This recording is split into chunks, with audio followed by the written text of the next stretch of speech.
Okay guys, our today's topic is equipotential surfaces. देखो बेटा, जैसे नाम से ही क्लैरिफाई हो रहा है कि इक्विपोटेंशियल सर्फेसेस कौन से होंगे जिन पर पोटेंशियल सेम रहेगा। इक्वल मीन्स बराबर, तो वहाँ से ही बना हुआ है इक्विपोटेंशियल सर्फेस। तो इक्विपोटेंशियल सर्फेसेस को बनाने से पहले मैं आपको इलेक्ट्रिक पोटेंशियल का फार्मूला याद करवाता हूँ for a point charge. It is V is equal to 1 by 4 pi epsilon naught Q upon R। Q वो चार्ज है जिसका पोटेंशियल हमने ये लिखा हुआ है, ठीक है जी। ओके, तो अगर मैं यहाँ पर एक कोई भी सोर्स चार्ज रखता हूँ प्लस Q, ठीक है, और इसका इक्विपोटेंशियल सरफेस बनाना है। Equipotential means potential should be same. तो हमें क्या करना पड़ेगा, देखो यहाँ पर ये V is equal to 1 by 4 pi epsilon naught constant, Q ये चार्ज और R क्या है, डिस्टेंस। मीन्स अगर मेरे को पोटेंशियल को इक्वल करना है, ऐसा सरफेस बनाना है, तो मैं इस चार्ज से उस सरफेस का डिस्टेंस इक्वल रखूँगा हर तरफ से। तो ऐसा जो हमारे पास सरफेस होता है, it is spherical surface. Okay ji, तो कोई भी स्फेरिकल सरफेस है, उसके सेंटर में अगर हम कोई चार्ज रखते हैं, then that sphere is equipotential surface for that charge, ठीक है। तो हमारे पास इस चार्ज का ये इक्विपोटेंशियल सरफेस बन जाएगा, क्योंकि यहाँ पर हर जगह R इक्वल है, ठीक है जी। तो इस सरफेस पर हर जगह, हर पॉइंट पर, यहाँ पर क्या होगा, पोटेंशियल सेम होगा। जहाँ मर्जी हम नाप लें तो पोटेंशियल की वैल्यू सेम आएगी, ठीक है। ऐसे ही अगर हमारे पास एक चार्ज्ड शीट हो, ठीक है, कोई भी शीट है, इस पर चार्ज डिस्ट्रीब्यूट है यूनिफॉर्मली, ठीक है, और let Q amount of charge है वो इस पर डिस्ट्रीब्यूट है। तो इसके लिए मैंने अगर इक्विपोटेंशियल सरफेस बनाना है तो हम क्या करें, इसके पैरेलल में एक और शीट रखें, ठीक है। This parallel sheet is called equipotential surface for this plane sheet. Okay, तो इसका इक्विपोटेंशियल सरफेस कौन होगा, ये होगा, ठीक है। हम जितनी मर्जी पैरेलल शीट्स रख सकते हैं, ठीक है। शीट को पहले रखना है बिल्कुल टेढ़ा, किसी एंगल पर हमने इसको नहीं रखना है, ठीक है जी। इसको बिल्कुल पैरेलल में रखेंगे तब वो इक्विपोटेंशियल सरफेस बनेगी। चाहे इस शीट के इस साइड रख लो, चाहे दूसरी साइड रख लो, ऑल आर इक्विपोटेंशियल सरफेसेस। ऐसे हमारे पास बहुत सारे इनफाइनाइट इक्विपोटेंशियल सरफेस हम प्लेट शीट के लिए बना सकते हैं। ऐसे इस चार्ज के लिए भी हमारे पास infinite number of equipotential surfaces हो सकते हैं। हम अलग अलग रेडियस के स्फीयर जितने मर्जी हम ड्रॉ कर दें, they all are called equipotential surface for this charge. Okay, हाँ, ये जो हमारे पास इक्विपोटेंशियल सरफेस है, इस पर जो पोटेंशियल होगा वो इससे डिफरेंट होगा। क्यों? क्योंकि हमारे पास इसका डिस्टेंस इससे ज़्यादा है, ठीक है, क्लियर है। तो ये कम डिस्टेंस पर है, यहाँ पर पोटेंशियल ज़्यादा होगा, ये ज़्यादा डिस्टेंस पर है, यहाँ पर पोटेंशियल कम होगा। बट इस सारे सरफेस पर पोटेंशियल एक जैसा रहेगा। अगर मैं बोलूँ यहाँ पर पोटेंशियल है 30 वोल्ट, तो यहाँ पर 30 वोल्ट ही रहेगा हर जगह। यहाँ पर है 35 वोल्ट, तो हर जगह 35 है, बट इन दोनों का आपस में डिफरेंट है। एग्ज़ाम में इससे रिलेटेड बहुत सारे क्वेश्चंस पूछे जाते हैं कि किसी भी, जैसे यानी मैंने बोला आपको एक प्लेन शीट है, चार्ज्ड है, इसके लिए इक्विपोटेंशियल सरफेस बनाओ, तो हम ये ऐसे बना के यहाँ पर शो कर देंगे। और ऐसे एक आइसोलेटेड चार्ज, सिंगल चार्ज के लिए इक्विपोटेंशियल सरफेस ऐसे स्फीयर्स बन जाएंगे, infinite spheres of different radius, ठीक है। बट अगर हमारे पास एक डाइपोल है, एक पॉजिटिव चार्ज पॉजिटिव क्यू, एक माइनस क्यू, इसके लिए इक्विपोटेंशियल सरफेसेस बनाने हैं, तो वो कैसे बनेंगे। देखो, अब हमारे पास ये सिंगल चार्ज नहीं है, it is system of two charges, जिसको हम इलेक्ट्रिक डाइपोल कहते हैं। इसके लिए हमने इक्विपोटेंशियल सरफेस बनाने हैं, तो कैसे बनेंगे। तो देखो बेटा, हमने लास्ट टॉपिक में पढ़ा था कि जो इसकी इक्वेटोरियल लाइन होती है, इक्वेटोरियल लाइन पर net potential due to an electric dipole is zero, ठीक है। तो अगर मैं इसके सेंटर से ऐसे कोई भी एक लाइन ड्रॉ करता हूँ, इक्वेटोरियल लाइन, ठीक है, तो इक्वेटोरियल लाइन पर नेट पोटेंशियल कितना होगा, ज़ीरो। इस पूरी लाइन पर electric potential due to this dipole कितना है, ज़ीरो। तो हुई ना ये लाइन भी क्या, इक्विपोटेंशियल सरफेस, क्योंकि पोटेंशियल कितना है, ज़ीरो है हर पॉइंट पर। So this line is called equipotential surface for electric dipole. और इक्विपोटेंशियल सरफेसेस इसके इसके कैसे बन सकते हैं, ठीक है, देखना ध्यान से, लाइक दिस।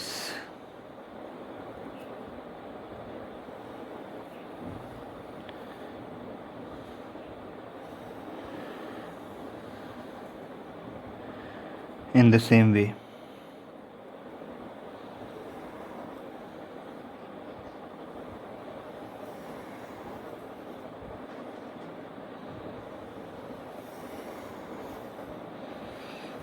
देखो बेटा, अब हम अगर यहाँ पर देखें, ये जो मैंने स्फीयर्स ड्रॉ किए हैं दे आर नॉट सिमेट्रिक, ठीक है।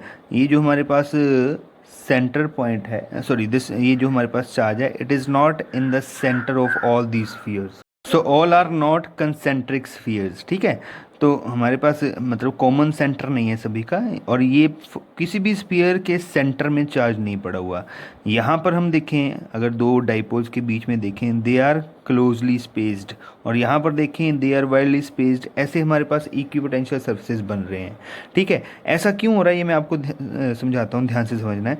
देखो बेटा, अगर हम इन दोनों चार्जेस के इनसाइड की बात करें, ठीक है, इस स्पेस की बात करें, यहाँ पर अगर मैं किसी भी पॉइंट पर, सपोज यहाँ पर मैंने नेट इलेक्ट्रिक पोटेंशियल निकालना है, तो दो चार्जेस का नेट पोटेंशियल आएगा, एक इसका प्लस इसका, ठीक है। इसका यहाँ पर निकालेंगे प्लस इसका निकालेंगे, बट ये हमारे पास नेगेटिव चार्ज है, ये पॉजिटिव चार्ज है, तो दोनों का जो पोटेंशियल है वो माइनस हो जाएगा, ठीक है।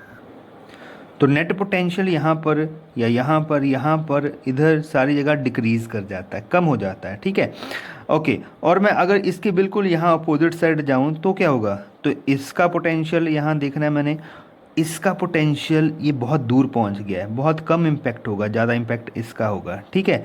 क्लियर है। तो देखो ध्यान से सुनना है, अगर मैं इस इंडिविजुअल की चार्ज की बात करूं, इसका सपोज सिर्फ इसका यहाँ पर पोटेंशियल है 50, तो ऑब्वियसली इतने डिस्टेंस पर इधर भी इसका सिर्फ इसका पोटेंशियल होगा 50 प्लस में 50, इसका भी प्लस 50, ठीक है। अब ये नेगेटिव वाला यहाँ पर अपना पोटेंशियल लगा रहा है, सपोज -30, ठीक है। तो ये 50 पोटेंशियल, ये -30, नेट कितना बचा 20, ठीक है जी। अच्छा, अब मेरे को वो डिस्टेंस ढूंढना है इधर जाके, यहाँ पर पोटेंशियल 20 हो, ऐसी बात है ना, तभी तो हम इक्विपोटेंशियल सरफेस बना पाएंगे, ठीक है। अब मैं अगर सेम स्पेस पर ही, जितना इधर है उतने स्पेस पर ही अगर मैं सर्कल अपना स्फीयर ड्रॉ कर दूं, तब वो इक्विपोटेंशियल नहीं बन पाएगा। क्यों? क्योंकि इस साइड हो जाएगा पोटेंशियल 20 और इस साइड हो जाएगा 50। तो अगर मेरे को यहाँ पर पोटेंशियल हर जगह 20 करना है, तो इस स्फीयर को दूसरे एंड से दूर लेके जाना पड़ेगा, क्योंकि हमें पता है हम जितना दूर जाते हैं उतना पोटेंशियल डिक्रीज़ करता है। इसलिए जब हम किसी भी डाइपोल के लिए इक्विपोटेंशियल सरफेसेस बनाते हैं, तो एक साइड पे वो उनके बीच में डिस्टेंस कम रहता है, दूसरी साइड ज़्यादा हो जाता है, ठीक है जी। इन द सेम वे, अगर मेरे पास दोनों चार्जेस पॉजिटिव हैं, ये भी पॉजिटिव क्यू, ये भी प्लस क्यू चार्ज है, और मैंने इन दोनों के लिए मतलब ये सिस्टम ऑफ चार्जेस के लिए मेरे को इक्विपोटेंशियल सरफेसेस बनाने हैं, तो कैसे बनेंगे? देखो बेटा, तो पहले मैं दोनों का सेंटर पकड़ता हूँ, ये सेंटर पॉइंट, ठीक है। अब सेंटर, ये सपोज हमारे पास पॉइंट चार्जेस हैं जो यहाँ पड़े हुए हैं, ठीक है। तो सेंटर पर इसका पोटेंशियल और इसका पोटेंशियल इक्वल आएगा, ठीक है, क्योंकि सिमिलर अमाउंट ऑफ चार्ज है, सिमिलर डिस्टेंस है, तो पोटेंशियल सेम होगा। तो एक ये पॉइंट क्या बनेगा? इक्विपोटेंशियल पॉइंट बनेगा, नॉट सरफेस, ठीक है। क्लियर है। और अगर मेरे को इक्विपोटेंशियल सरफेसेस ड्रॉ करने हैं, तो वो हमने ध्यान से देखना है कैसे बनेंगे। देखो बेटा,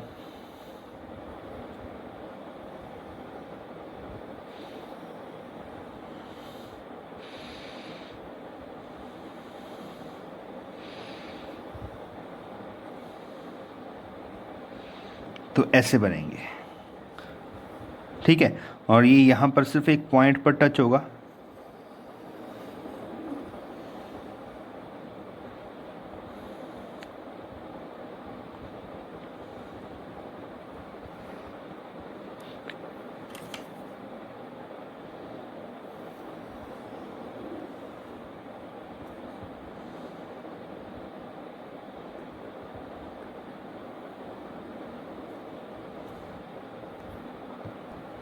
तो यहाँ से ये ज्वाइन हो जाएगा, ठीक है। अब देखो बेटा, अब यहाँ पर जो मैंने इक्विपोटेंशियल सर्फेस बनाए हैं, जैसे मैं इनका नाम रख देता हूँ 1 2 3, ऐसे इनका नाम रख देता हूँ 4 5 6, ठीक है। तो जो हमारे पास वन इक्विपोटेंशियल सरफेस है वो सेंटर से इधर इसका स्पेस ज़्यादा है, इधर कम है, ठीक है। और ये फिर से ये जो हमारे पास है, यहाँ स्पेस ज़्यादा है, इधर कम है, इसका स्पेस ज़्यादा है, इधर कम है, इधर ही ऐसे, यहाँ कम, ये ज़्यादा स्पेस इस साइड स्पेस कम, ये ज़्यादा, ठीक है, इस साइड स्पेस कम और इधर ज़्यादा, ठीक है, बिल्कुल इसका रिवर्स, ठीक है जी। अब ऐसा क्यों हुआ, फिर से वही बात। अब देखो दोनों चार्जेस पॉजिटिव हैं, तो इनके बीच में जो भी पॉइंट होंगे वहाँ पर जो नेट पोटेंशियल है वो दोनों का प्लस हो जाएगा, ठीक है। सपोज मैं आपको फिर से वही एग्जांपल देता हूँ। अगर मेरे पास ये पॉइंट है, इस पॉइंट पर मैंने नेट पोटेंशियल फाइंड करना है, तो इस चार्ज का सपोज यहाँ पर पोटेंशियल है 50 और इसका यहाँ पर पोटेंशियल है 30, ठीक है। तो नेट पोटेंशियल 80 हो जाएगा क्योंकि दोनों चार्जेस पॉजिटिव हैं, ठीक है। और देखो अब इस इतने डिस्टेंस पर, वैसे इतने डिस्टेंस पर इधर जो पोटेंशियल है वो आना था 50, ठीक है। बट मेरे को चाहिए कितना, 80, तभी इक्विपोटेंशियल सरफेस बनेगा, ठीक है। ये मेरे को 80 चाहिए, इसलिए मैंने दूसरी साइड से इस स्फीयर को इस चार्ज के क्लोज किया ताकि यहाँ पर पोटेंशियल कितना मिले, 80 मिले, ठीक है। तो इस साइड से जो जो ये जो स्फीयर हैं ये क्लोज हो जाएंगे और इस साइड से दूर हो जाएंगे। क्लियर है जी। So by this way we can draw the equipotential surfaces. ये मैंने आपको कुछ एग्जांपल से समझा दिया है, ठीक है जी। ये सारे इक्विपोटेंशियल ये पेपर में आपको पूछे जा सकते हैं। ओके, नेक्स्ट है हमारे पास प्रॉपर्टीज़ ऑफ इक्विपोटेंशियल सरफेस, ठीक है। तो मैंने अभी इसकी प्रॉपर्टीज़ पढ़नी है, ये भी आपको एग्ज़ाम में पूछी जाती हैं। तो मैं आपको फर्स्ट प्रॉपर्टी बता रहा हूँ। No work is done in moving a charge from one point to another on an equipotential surface, ठीक है। हमारे पास कोई भी एक इक्विपोटेंशियल सरफेस है इन द फॉर्म ऑफ स्फीयर, ठीक है जी।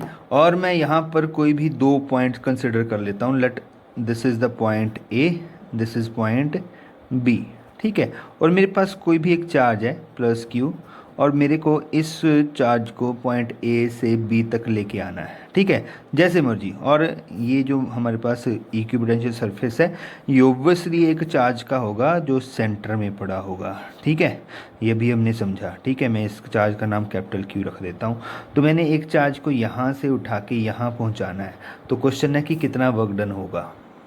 ओके, तो हम वर्क डन फाइंड करते हैं। देखो बेटा, वर्क का फार्मूला क्या होता है, हमने ए से बी जाना है तो W A B, work from A to B. इसका फार्मूला हमने पढ़ा हुआ है, V B minus V A, potential A, B minus potential A. और देखो हमने फार्मूला पढ़ा था potential is equal to work upon charge, ठीक है। तो यहाँ से मैं वर्क फाइंड करता हूँ पोटेंशियल इनटू चार्ज, जिस चार्ज को हम लेके जा रहे हैं, ठीक है जी। ओके, बट देखो ये हमारे पास फार्मूला है वर्क डन का, बट देखो V A is equal to V B, potential तो सेम है क्योंकि इसका नाम क्या है, equipotential surface. So V A is equal to V B हो जाएगा। और अगर ये सेम है तो V B minus V A का आंसर कितना आना चाहिए, कितना आना चाहिए, it is 0। So work done कितना हो जाएगा, W A B is equal to 0 into Q is equal to 0, ठीक है। तो हमारे पास इक्विपोटेंशियल सरफेस पर हम एक पॉइंट से दूसरे पॉइंट पर जाएं तो हमारे पास वर्क डन कितना हो जाता है, 0। देखो बेटा, ये अनदर प्रॉपर्टी पे भी हमने पढ़ा था कि इलेक्ट्रोस्टैटिक फोर्स इज कंजर्वेटिव, ठीक है जी, कि ये पाथ पर डिपेंड नहीं करते। अगर मैं ए से बी तक जा रहा हूँ, ठीक है, मैं ए से यहाँ बी तक ऐसे आ रहा हूँ, ठीक है, स्ट्रेट पाथ में, और मैं अगर यहाँ से इधर पहुँचता हूँ, I am going close to this path, तो ऑब्वियसली ये पॉजिटिव चार्ज है, ये पॉजिटिव चार्ज है, मेरे को जोर लगाना पड़ेगा तो वर्क डन होगा। बट इसके बाद क्या हुआ, जब मैं फिर से दूर जा रहा हूँ, अब मैं इस पॉइंट से बी तक जा रहा हूँ, I am going away from this charge, ठीक है जी। तो ऐसा करने से क्या होता है, जितना मैंने वर्क डन किया था वो वर्क डन दोबारा रिलीज़ हो जाता है। जितनी एनर्जी मैंने स्टोर की थी वो एनर्जी रिलीज़ हो जाती है और इसमें वर्क डन पहले जितना ही बच जाता है। क्लियर है? तो यहाँ और यहाँ पर वर्क डन नेट 0 हो जाता है। क्लियर है जी? सो नेक्स्ट प्रॉपर्टी है हमारे पास, no two equipotential surfaces can intersect each other. कोई भी दो डिफरेंट इक्विपोटेंशियल सर्फेसेज हैं वो इंटरसेक्ट नहीं कर सकते। ठीक है, हम इसको कैसे प्रूव करेंगे, मैं आपको उल्टा चलता हूँ कि हम क्या करते हैं, ये हमारे पास कोई चार्ज है प्लस क्यू और इधर है हमारे पास कोई चार्ज है, it is also plus capital Q, और ये इसका इक्विपोटेंशियल सरफेस है अपना, और इस सरफेस पर जो पोटेंशियल है due to this charge let it is 10 volt. ठीक है जी, और ये जो हमारे पास दूसरा चार्ज है इसका भी एक कोई इक्विपोटेंशियल सरफेस है और वो इस इक्विपोटेंशियल सरफेस को इंटरसेक्ट कर रहा है। ठीक है, और इसका जो पोटेंशियल है लेट इट इज़ 12 वोल्ट। ठीक है, तो यहाँ पर जो इक्विपोटेंशियल है इसका पोटेंशियल है 12 वोल्ट, इसका है 10 वोल्ट, और ये पॉइंट ए और पॉइंट बी पर इंटरसेक्ट कर रहे हैं। ठीक है, अब मेरा क्वेश्चन है what is the potential at point A. देखो बेटा, हमने पढ़ा हुआ है कि किसी भी जगह हमने पोटेंशियल फाइंड करना है, हम दोनों का नेट चार्जेस के कारण नेट पोटेंशियल को ऐड कर देते हैं। तो इधर से जो पोटेंशियल आ रहा है वो है 10, इधर से पोटेंशियल आ रहा है वो कितना है 12, तो यहाँ पर नेट पोटेंशियल कितना हो जाएगा 22। इन द सेम वे यहाँ पर भी पॉइंट बी पर भी पोटेंशियल कितना हो जाएगा 22 वोल्ट। क्लियर है जी? अब जब हमारे पास ये जो दो पॉइंट्स है इस पर पोटेंशियल डिफरेंट है, ठीक है, अब क्या ये जो इक्विपोटेंशियल सरफेस है क्या ये इक्विपोटेंशियल रहा कि नहीं रहा? ये तो रहा ही नहीं, क्योंकि इस पर दो पॉइंट्स ऐसे हैं जहाँ पर पॉइंट पोटेंशियल कितना है 22। ऐसे ही ये 12 वोल्ट का इक्विपोटेंशियल सरफेस है बट दो पॉइंट कैसे हैं 22 वोल्ट वाले, so they are not equipotential surfaces. ठीक है, और इसको हम इसलिए हम बोलते हैं कि दो equipotential surfaces can not intersect each other. तो थर्ड प्रॉपर्टी है हमारे पास, equipotential surfaces are closer in region of strong electric field and further apart in the region of weak electric field. Means जहाँ पर इलेक्ट्रिक फील्ड कम हो वहाँ पर equipotential surfaces के बीच में डिस्टेंस बढ़ जाता है, जहाँ पर इलेक्ट्रिक फील्ड स्ट्रॉन्ग हो वहाँ पर इनके बीच में डिस्टेंस कम हो जाता है। Means they are closer where the electric field is strong. ठीक है, ये हमने पहले किया हुआ है, मैं आपको दिखा देता हूँ।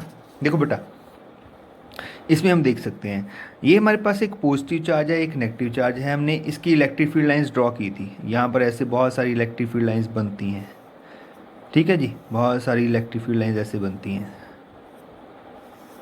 ओके जी, और यहाँ पर नंबर ऑफ फील्ड लाइंस ज़्यादा हैं, सो इधर इस साइड ये क्या है क्लोजर। ठीक है, और इस केस में देखें यहाँ पर इलेक्ट्रिक फील्ड लाइंस ये पॉजिटिव है, ये पॉजिटिव है, they start repelling each other, ये दूर दूर जाती हैं। यहाँ पर इलेक्ट्रिक फील्ड लाइंस कम होती हैं। ठीक है, और इसलिए जिधर इलेक्ट्रिक फील्ड लाइंस कम हैं उधर they are far apart from each other, और जिधर स्ट्रॉन्ग है, अब देखो इस रीजन की बजाय यहाँ पर इलेक्ट्रिक फील्ड लाइन स्ट्रॉन्ग होंगी। ठीक है, तो यहाँ पर क्या होगा, इलेक्ट्रिक जो पोटेंशियल सर्फेसेज हैं इक्विपोटेंशियल सर्फेसेज वो क्लोज होंगे।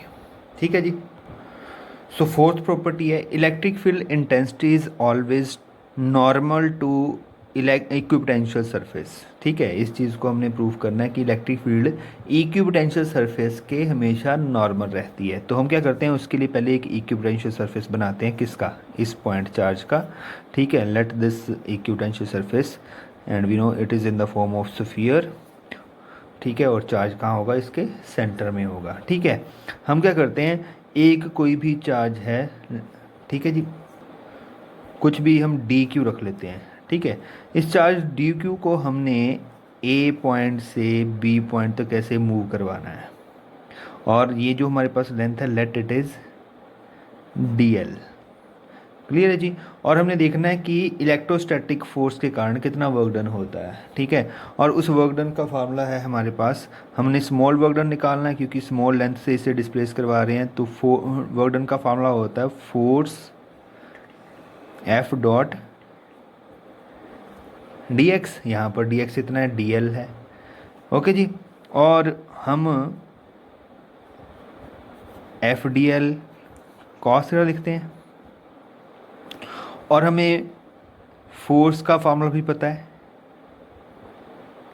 इट इज़ क्यू ई, यहाँ पर क्यू कितना है, डी क्यू इंटू ई, ये आ जाएगा फोर्स का फॉर्मूला। ओके जी, वैल्यूज पुट करते हैं तो D W is equal to D Q E cos theta. But अभी अभी हमने एक फर्स्ट प्रॉपर्टी की थी कि इक्विपोटेंशियल सरफेस पर किसी भी एक पॉइंट से दूसरे पॉइंट पर जाने के लिए वर्क डन कितना होता है, ज़ीरो होता है। क्लियर है? और वैसे भी मैं आपको शो कर देता हूँ क्यों ज़ीरो होता है। इलेक्ट्रोस्टैटिक फोर्स किस डायरेक्शन में है, बाहर को, इस डायरेक्शन में।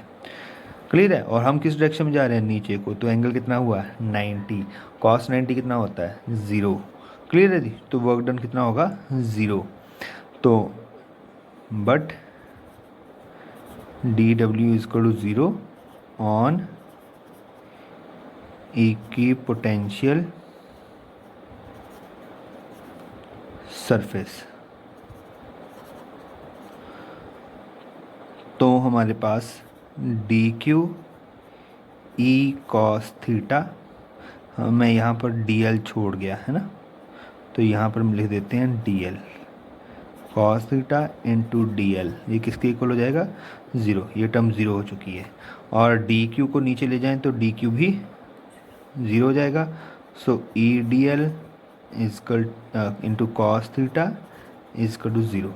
अब देखो बेटा, 1 2 3 ये हमारे पास 3 फिजिकल क्वांटिटीज़ हैं, इन तीनों का प्रोडक्ट ज़ीरो आ रहा है। और कोई भी प्रोडक्ट ज़ीरो कब होता है, अगर उनमें से कोई एक क्वांटिटी ज़ीरो हो, वो सभी को ज़ीरो कर देती है। तो अगर मैं यहाँ पर बात करूँ इस पॉइंट ए से बी तक के लिए, तो इलेक्ट्रिक फील्ड, क्या यहाँ पर इलेक्ट्रिक फील्ड ज़ीरो है, तो नहीं है। क्यों, इस चार्ज प्रेजेंट है, इसकी इलेक्ट्रिक फील्ड होगी बाहर को।